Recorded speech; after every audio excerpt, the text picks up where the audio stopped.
مولانا جلال الدین رومی اپنی مثنوی میں لکھتے ہیں کہ حضرت جبریل علیہ السلام جب حضور کے پاس آتے تھے تو بشر کے بھیس میں آتے تھے۔ ایک دن میرے آقا نے کہا جبریل جب بھی تم میرے پاس آتے ہو تو اپنی اصلی صورت تم نے مجھے نہیں دکھائی، تم بشر کے لباس میں آتے ہو، تو ایک کام کرو کسی دن نقاب الٹو اور مجھے اپنی اصلی شکل دکھا دو۔ تو جبریل نے کہا ایک کام کریں، میرے 600 پر ہیں، آپ بقی میں آئیے رات کے وقت اکیلے، میں اپنی اصلی شکل آپ کو دکھا دوں گا، آپ دیکھ لیجیے گا۔ اور پھر جبریل نے 600 پر کھول دیے اور جو لباس بشر تھا وہ اتار دیا اور اپنی اصلی شکل دکھا دی۔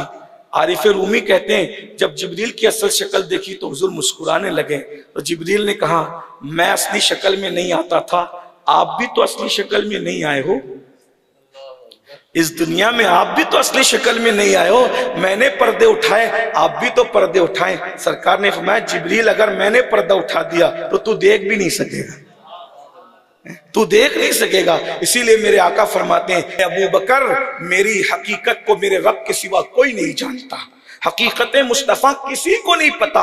اسی لیے بزرگان دین نے فرمایا جس نے دیکھا حضور کا عکس دیکھا، حقیقت مصطفیٰ کو کوئی نہیں دیکھ سکا۔ بلکہ ایک جملہ یہاں ایڈ کر کے ایمان تازہ کر لیں، خدا کو جس نے دیکھا وہ ایک ہی تھا اور نبی کو جس نے دیکھا وہ بھی ایک ہی تھا۔ خدا کو دیکھنے والی ایک آنکھ تھی جسے مصطفیٰ جان رحمت کی آنکھیں کہتے ہیں، اور حقیقت محمدیہ کو دیکھنے والی ذات بھی ایک تھی جسے ذات خدا کہتے ہیں۔ خدا نے حقیقت مصطفیٰ کو دیکھا اور مصطفیٰ جان رحمت نے خداوند قدوس کا جلوہ دیکھا۔ نہ خدا کو کوئی دیکھ سکا نہ حقیقت مصطفیٰ کو کوئی دیکھ سکا۔ یہی منظور تھا قدرت کو کہ سایہ نہ بنے، ایسے یکتا کے لیے ایسے ہی یکتا ہی ہو۔ اگر کوئی کہتا ہے علم کی بنیاد پر کسی سے عشق کیا جائے، حضور سے بڑا عالم کون؟ حضرت آدم سب سے بڑے عالم، اتنے بڑے عالم کہ فرشتے ان کے سامنے علم سے متاثر ہو کر سجدہ ریز ہو گئے۔ لیکن حضرت آدم کا علم کتنا، تو اللہ ارشاد فرماتا ہے وَعَلَّمَ آدَمَ الْأَسْمَاءَ كُلَّهَا، وَعَلَّمَ آدَمَ الْأَسْمَاءَ كُلَّهَا، یہ کلہا میں مفسرین کہتے ہیں یعنی ساری چیزوں کا علم اللہ نے دے دیا۔ مفسرین نے لکھا کہ اول سے لے کر قیامت تک جتنی چیزیں بنے گی ہر چیز کا علم اللہ نے آدم علیہ السلام کو دے دیا۔ یہ علم آدم ہے کہ ہر چیز کا علم دیا، اور چیز کہتے ہیں اللہ کے سوا، اللہ کے سوا جو ہے اس کو چیز کہتے ہیں۔ اس کا مطلب علم اشیاء دیا اور کیا نہیں دیا وہ اللہ نے بتا دیا۔ لیکن جب حضور کے علم کی بات آئی تو اللہ فرماتا ہے وَعَلَّمَكَ مَا لَمْ تَكُنْ تَعْلَمْ وَكَانَ فَضْلُ اللَّهِ عَلَيْكَ عَظِيمًا، محبوب آپ جو کچھ نہیں جانتے تھے ہم نے وہ سب کچھ آپ کو سکھا دیا۔ اور اگر اخلاق کی بنیاد پر کسی سے پیار کیا جا سکتا ہے، محبت کی جا سکتی ہے، حضور سے بڑھ کر اخلاق والا کون ہے؟ اللہ پاک قرآن میں فرماتا ہے قُلْ مَتَاعُ الدُّنْيَا قَلِيلٌ، اے محبوب آپ فرما دے یہ پوری دنیا بہت قلیل ہے۔ آپ ذرا غور کریں، پوری زندگی سفر کر لیں، مشرق سے مغرب نہ پہنچ پائیں اور اللہ اس کو کہہ رہا ہے کہ یہ دنیا قلیل ہے، یعنی دنیا چھوٹی ہے۔ تو خدا کے یہاں چھوٹا اتنا ہوتا ہے جس کو ہم اتنی بڑی سمجھ رہے ہیں۔ اللہ فرما رہا ہے یہ چھوٹی یہ دنیا قلیل ہے، بہت قلیل ہے۔ اللہ اکبر۔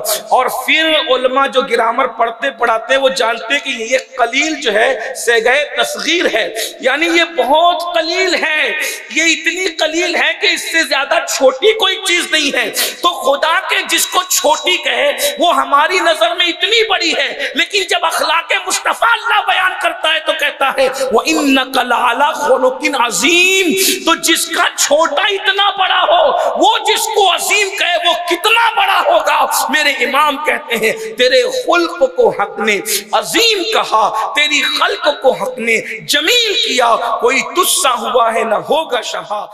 اگر علم کی بنیاد پر کسی سے عشق کیا جا سکتا ہے ان سے بڑا علم والا کون ہے؟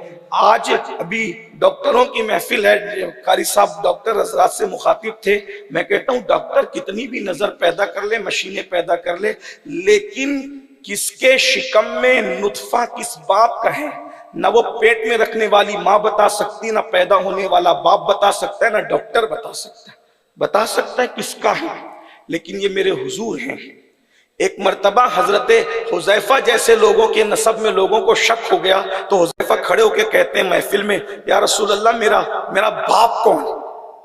جو ہے وہ ابن حذیفہ جو ہے وہ کھڑے ہوئے نا تو کہتے ہیں کہ میرا باپ کون ہے؟ تو یا اللہ کے رسول نے میں جس کو تو باپ کہتے ہے وہی تیرا باپ ہے۔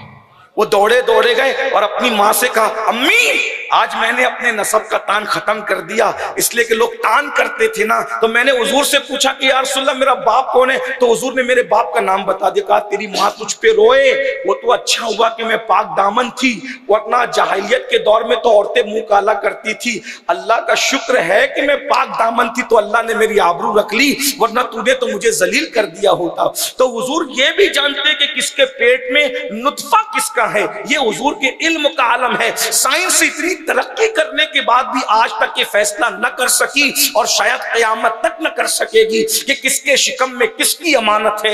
یہ علم اللہ نے صرف مصطفیٰ جان رحمت کو دیا ہے یا ان کے صدقے میں ان کے مقربین کو عطا فرمایا ہے۔